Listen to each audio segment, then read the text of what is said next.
Hi to everyone. MEM School of Engineering, Department of ECE.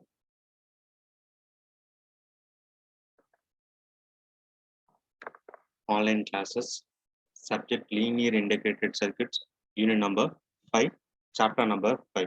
So last class we discussed with the different voltage regulator and monolithic voltage regulator, like that we discussed. So in this class we are going to discuss about different amplifier ICs, like that audio, video, like that we are going to see in this chapter. Small signal amplifiers are essentially voltage amplifier that supplies the loads with larger amplifier signal voltage. On the other hand, so large signal or power amplifier supply a large signal current to current operated loads such as speakers and motors. In audio applications, however, the amplifier called upon to deliver much high current than that supplied by general purpose op. This means that the loads such as speakers, motor, requiring sustained current cannot be drained directly by the output of the general purpose op. To use discrete or monolithic power transistors called power boosters at the output of the op. We use specialized IC design as per the powers like LM380. Okay. So features of LM380, there is internally fixed gain of 50. Output is automatically self-centered to 1/2 of the supply voltage. Output is short circuit proof with internal thermal limiting. The input stage allows the input to the ground reference or AC. So wide supply voltage ranges 5 to 22 volt. High peak current capability, high impedance. That is LM380 pin diagram under symbol. This is the functional block diagram of the audio power amplifier. So descriptions are PNP emitter follower. There are 4 models of circuits used in this circuit. That is PNP emitter follower, differential amplifier, common emitter follower. So PNP emitter follower, the input stage is the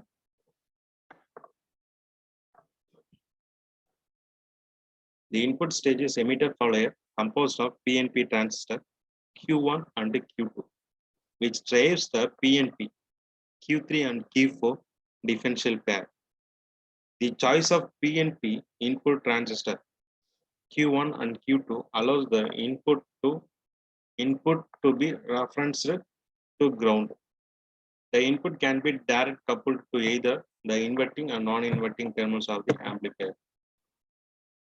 The differential amplifier, the circuit in the PNP differential pair Q3 and Q4 is established by Q7. Okay. The output of the differential amplifier taken at the junction Q4 and Q6, the transistor is applied as an input to the common emitter voltage type. The common emitter amplifier stage. The common emitter amplifier stage is formed by transistor Q9 with a D1, D2 as a current source node.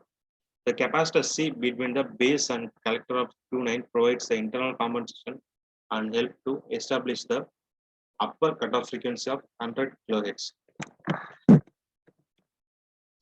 Emitter follower. So emitter follower formed by NPN transistor. The negative DC feedback applied through the R5 balance the different amplifier so that the DC output voltage is stabilized. To decouple the input stage from the supply voltage, bypass capacitor in order of a microfarad should be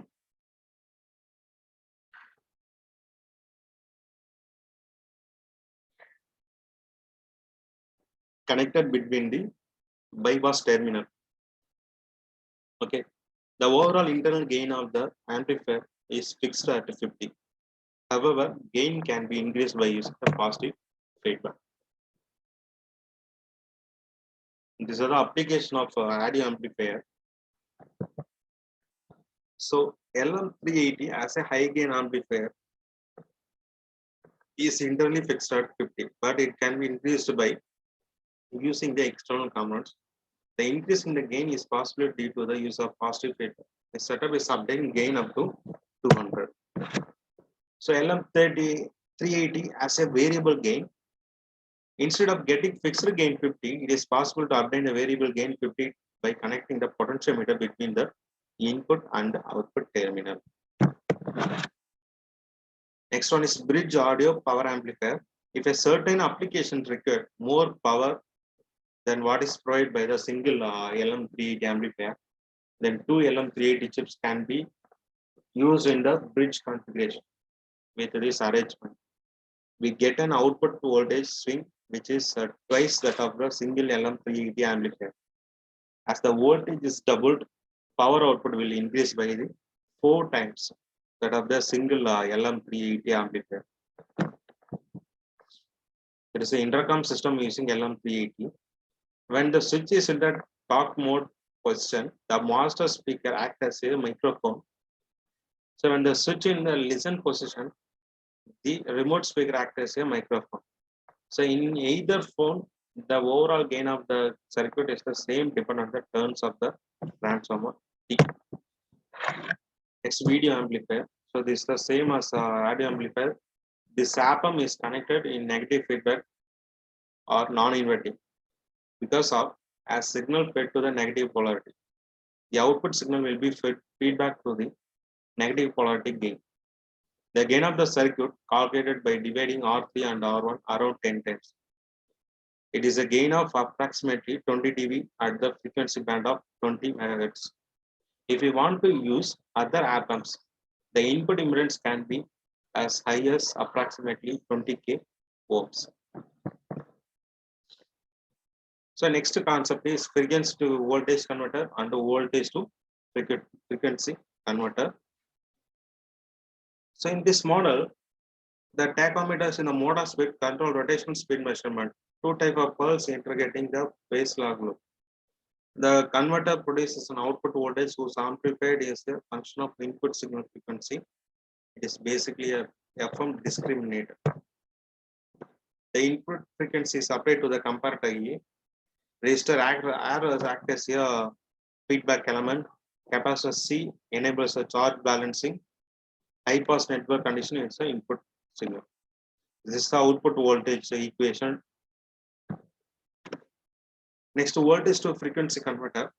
Change balancing technique. The process of charging and discharging result in frequency proportional to the input signal. F0 is equal to Vi. Okay. That is RFM A converts Vi current into the summing junction. So out frequency V out is equal to F0 is equal to Vi divided by 7.5 and Rc. So this is the example for voltage to frequency converter using VF32 and its output characteristics.